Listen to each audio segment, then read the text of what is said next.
learners, and welcome to the lecture in this NPTEL course on 20th century poetry. We will continue our discussion of Langston Hughes's poetry. In the previous lectures, I have introduced the poet, given a background, discussed the cultural and the intellectual context for these poems, and also began with a close reading of Hughes's first collection of poems titled The Weary Blues. I ended the previous lecture with the reading of the first stanza of The Weary Blues. I will continue to read and explicate the poem in this lecture. So I began by noting how this poem begins with a recognition of a gap between the speaker of the poem and another type of cultural performer, that is, a blues singer. We must note the kind of description the poet provides of this other singer. The detail with which the poet describes the blues singer means that there is some anxiety that this blues performance has triggered in the poet. The cause for this anxiety is the deep similarity between the positions of the poet as well as the singer. Despite these similarities, however, the appearance and the manifestation of these performances seem to reveal differences. And the poet will begin by noticing these differences. In fact, the entire poem, The Weary Blues, can be read as a description of a sense of wonder, a kind of astonishment and a kind of surprise, and a kind of perplexity that the poet is unable to explain. And so instead of trying to explain it, or instead of successfully explaining it, what the poet can do is merely describe what he sees. So this description can be said to emerge from a kind of surprise and perplexity of the difference between his own position, his own performance, and the position and performance of another like himself. So let us continue reading this description, and we'll find out exactly what the poet notices.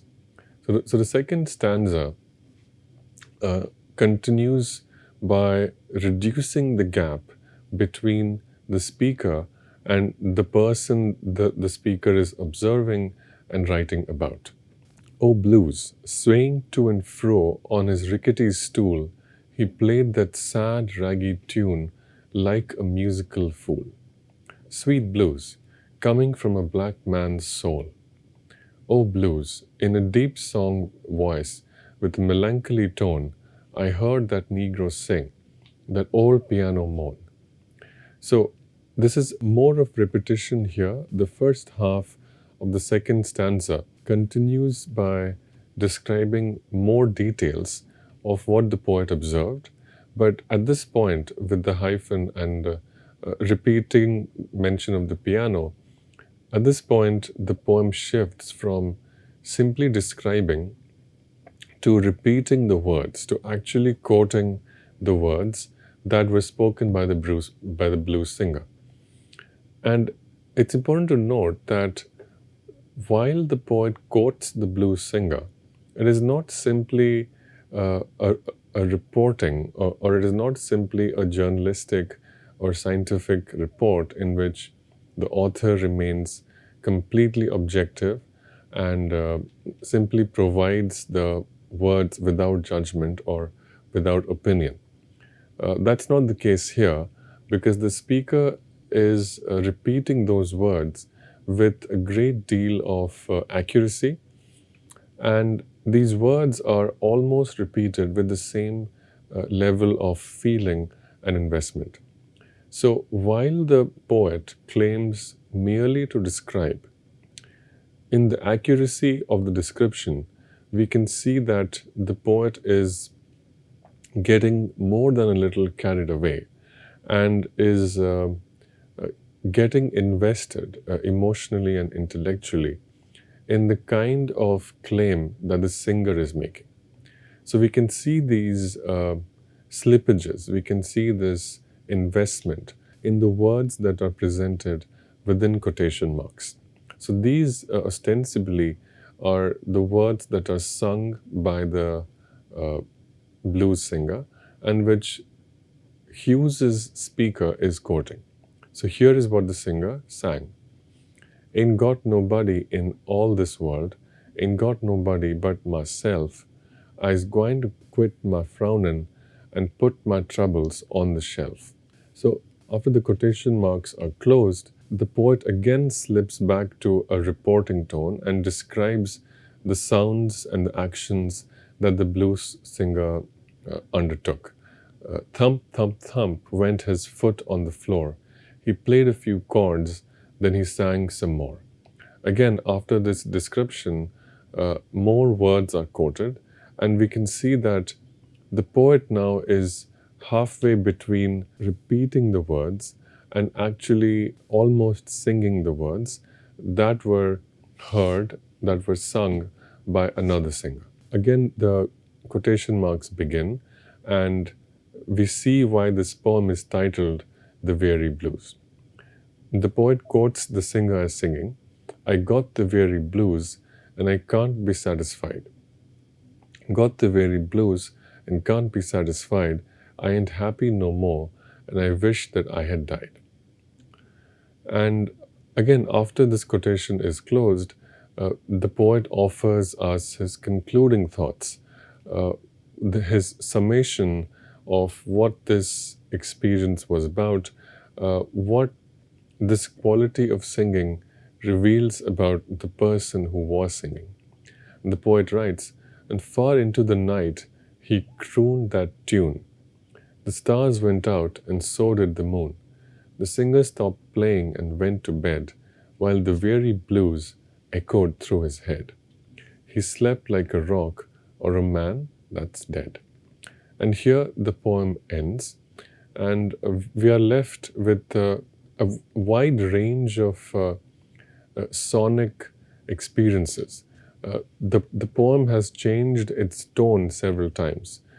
The poem has changed the style in which the words are used several times. The poem has used several different dialects, from standard English to black vernacular, from lines that are iambic and stressed, unstressed, which follow conventional meters of English poetry, to lines that follow the rhyme scheme of blues music. So quite a wide range of stylistic registers are displayed, and after that virtuoso performance, the poem ends with a very somewhat depressing description of how this blues singer ends his own day. It began by providing readers an experience of the poet's experience of listening to a blues singer, but it ends by becoming a much more holistic, a much more detailed and much more minute description of the blues singer himself. So the perspective changes from that of the poet to that of an omniscient observer who has access to this other person, the blues singer. Now, the first thing to note, and now we will undertake a commentary and an explication of the poem. The first thing to note about this poem is that there is some professional distance between the poet and the singer. We can see this in the change of rhyme scheme as well as the use of certain words. So the first stanza has a very conventional English poetic rhyme scheme. Tune, croon, night, light, sway, play, key, melody, and blues with blues. So, and and finally, rickety stool with musical fool. So these lines follow a traditional English poetic rhyme scheme, and they describe the blues singer as someone who is culturally and maybe even intellectually and even linguistically somewhat inferior to the poet who is observing him and who is writing these words. There is a tinge of sadness here, which is repressed, but which will begin to be less and less repressed in subsequent lines. There is a tinge of sadness that the poet feels at inhabiting a different position. The poet is not able to perform as freely as this blues singer. The poet seems to judge the blues singer's performance, and the poet seems to judge the blues singer's sadness. But as the poem proceeds, we will find that the poet thoroughly enjoys what he listens to and what he observes in the blues singer. So, if this poem is itself like a blues performance, then what is it sad about? It is sad about the poet's distance from the blues singer. The poet acknowledges that there is something in modern life which is disconsolate. Those who exist in modern times often have feelings of sadness which cannot be consoled away, which cannot be explained away. And for these experiences and for these feelings, the only way to deal with them is a blues performance. Now, the poet comes to realize that even though he has these feelings, his professional training as a poet in the English language places him at a distance from people like the blues singer who have access to this cultural tradition. This is a black vernacular tradition, and the poet, as an English writer, feels some hesitation in fully inhabiting this black vernacular tradition. We see that the blues singer doesn't have any such hesitation and is in fact quite confidently able to inhabit this black vernacular tradition. The very first word that the poet hears from the blues singer's mouth is ain't. Ain't is I have not, right? Ain't is ain't is an expression that departs from standard English and is not considered proper in most conventional usages of the English language. But because the blues singer doesn't have the same professional obligations as the poet, he's not bothered by using these expressions. In fact, not only is he not bothered, but he quite enjoys using these expressions because he knows that his audience will be able to relate more and appreciate more only if he uses these kinds of expressions. So that is the first thing to note, that there is a big difference in the stylistic and formal registers between the kinds of language that the speaker of the poem uses and the kind of language that the blues singer uses. Another striking point about this poem is that it begins in a way that's similar to the poem which is considered as the originator of the elegy in the English poetic tradition. That poem is John Milton's Lycidas. You will recall, as I discussed in my early lectures, that the speaker of Lycidas begins with the line, "Thus sang the uncouth swain." Lycidas is a poem about shepherds. Right? A shepherd is sad that a brother of his, a professional colleague, a friend, a beloved co-shepherd, Lycidas, has died and is sad and he misses him and he calls for this dead friend of his to come back. That is the beginning of Milton's Lycidas. Similarly, here also, one person is describing and calling for another person. Hughes also frames this poem as a speaker recalling someone else's song. Right? This poem, The Weary Blues, is not mourning another person's death, but it is one speaker recalling another speaker's voice. Right? This relationship between these two poems proves the point that I had mentioned in the previous lectures on Hughes, that the blues poem in the hands of Langston Hughes becomes almost the perfect adaptation of a very English European elite literary tradition, that of the elegy, to a very popular black vernacular cultural form, that is the blues song.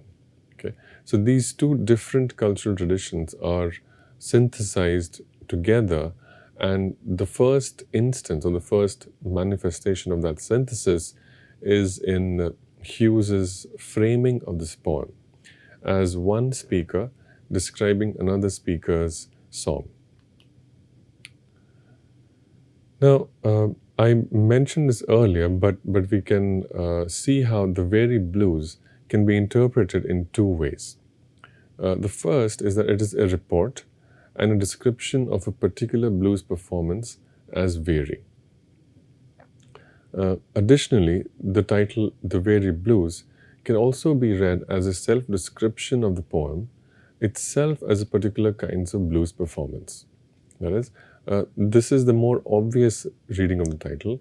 That is, that Hughes is asking readers to evaluate and judge this poem itself as a particular kind of blues performance.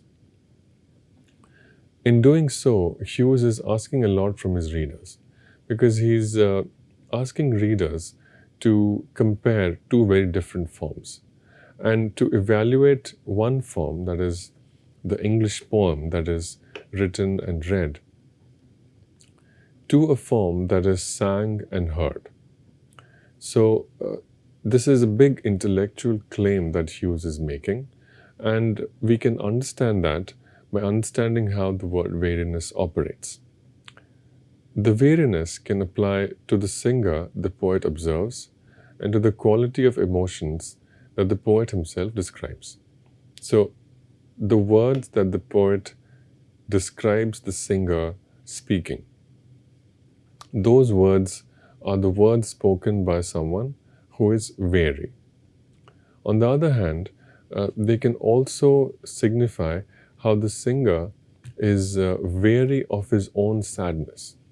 That is, the singer is not just sad and weary, but is tired of experiencing sadness and is almost wishing for a different kind of feeling, a different kind of emotion, which would in turn reinvigorate his cultural performance. Now, the poet, seeing a singer turn his boredom with his own sadness into a song, is inspired to use some of that sadness and to appropriate some of that innovation and some of that experimentation with sadness into his own craft, that of writing poems. I've mentioned earlier, but it's worth repeating, that there are indications of difference and distance between the poet's voice and the voice the poet is writing about. The rhyme is different, the length of the lines is different, also the stress pattern is different. The line, "I heard a Negro sing," is a declaration of social, cultural, and economic hierarchy. The phrase "that Negro" reflects the kinds of tensions that Hughes was thinking about as a scholar and as a critic. And one very powerful articulation of Hughes's thinking of this tension and Hughes's struggle and Hughes's um, wrestling with the intellectual and discursive tensions produced by race and culture can be found in the essay "The Negro Artist and the Racial Mountain." In this essay, Hughes argued that Black writers must embrace their racial identity, and especially Black writers must embrace the cultural traditions of writing that had been developed by their race. And I'm going to quote now from Hughes's essay, "The Negro Artist and the Racial Mountain." Hughes wrote, "This is the mountain standing in the way of any true Negro art in America. This urge within the race toward whiteness, the desire to pour racial individuality into the mold of American standardization, and to be as little Negro and as much American as possible." So the context for this declaration and this extremely political and somewhat controversial declaration was that another writer, George Schuler, had articulated that it was not very useful for Black writers, for African American writers, to simply try to become writers in the mold of African American identity. Instead, Schuler argued that Black writers, poets, and Black artists generally should aspire to become artists in the universal sense of the word and not worry about whether they are seen as artists in the African American tradition. This was a suggestion and this was a proposal which Hughes heard and read about and strongly disagreed with. Hughes argued that it would be something of a crime and it would be quite immoral if an African American poet or writer were to neglect this African American side of their identity and to give up or not constantly learn from the cultural traditions of the African American community. So, given that Hughes had this very strong position about how a Black writer like Hughes could learn from Black vernacular traditions like blues music, we can conclude that the speaker of this poem, "The Weary Blues," is indeed blue, blue meaning sad, and sad in a very particular way. Blue is not just sad, but realizing that the sources of one's sadness are permanent and that there is nothing really one can do about why one is sad. And so out of this place of extreme despair emerges a cultural form which produces a kind of hope. This is blue, meaning sad. So the speaker of Hughes's poem, the poet, is blue about something. He's blue about his relationship with a cultural form created by his race. In this case, the cultural form is blues music. This cultural form, the poet knows, expresses truths essential to his race. The poet therefore looks with a great deal of longing at another singer who is sad by virtue of his race, but who nevertheless sings out of that sadness, makes music, entertainment from that sadness. And this performance that the poet witnesses appears to be a better form of inhabiting their race, but also of inhabiting the sadness that being born in a particular race produces. Therefore, if a person can inhabit both race and racial sadness in a way that appears to be more sustainable, in a way that appears to further and develop the artistic tradition, then the poet feels extremely jealous and insecure, and the poet seeks to learn from and to be inspired by this very unique, sustainable cultural performance that he witnesses when he sees this blues singer. The poem is also invested in the physical as well as the verbal performance of the blues singer. So initially, the poet appears to be dismissive and uses expressions like musical fool, but eventually the poet comes to appreciate the way the blues singer combines his own feelings with his physical engagement with his instruments, as well as the projection of his voice. So the poet mentions with a great deal of envy that this blues singer is able to make the piano moan with melody. This is a kind of achievement from the poet's perspective because it represents an organic synthesis between the person, their experience as an individual from a particular community, and their use of a certain instrument, in this case, the piano.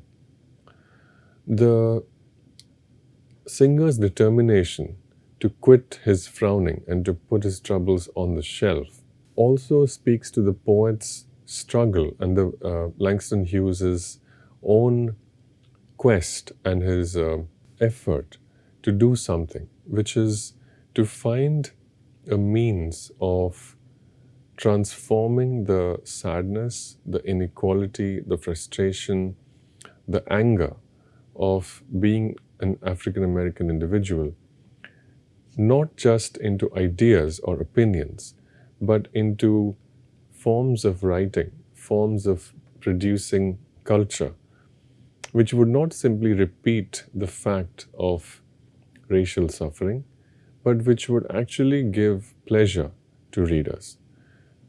So this determination that the blues singer has, he wants to quit frowning and he wants to put his troubles on the shelf. This effort and this inspiration connects the poet and the blues singer. The blues singer's physical vigor, the energy with which he performs, goes against the words and the semantic content of his song. So the semantic content of the blues singer's song is quite depressing. And to repeat what these words are, he begins by saying that he has nobody, that he's extremely lonely. And so this is a very sad thing. But immediately after saying that he's lonely, the singer says that he wants to quit frowning and put his troubles on the shelf. And his way of putting these troubles on the shelf is to start thumping his foot and to play some chords and to use words which may be read as even more depressing. He says, he's got the weary blues and can't be satisfied. And he ends by saying that he wishes he had died. So, despite saying words that refer to death and that refer to sad and somewhat depressing truths, the blues singer is physically performing with a great deal of energy. Right? So the transcendence that other scholars had talked about, and to briefly recall, scholars like Ralph Ellison and Richard Wright, and several critics who've written about the blues song, they've all argued that blues music provides transcendence. The transcendence that Langston Hughes observes in this blues singer is not in the words that the blues singer sings. Rather, it exists in the performance, in the physical performance of the blues singer. There is a great deal of energy in the blues singer's voice. This energy exists despite the dejected content of the song. So I will stop my reading of the Weary Blues at this point, and I will continue discussing other poems by Langston Hughes in the next lecture. Thank you.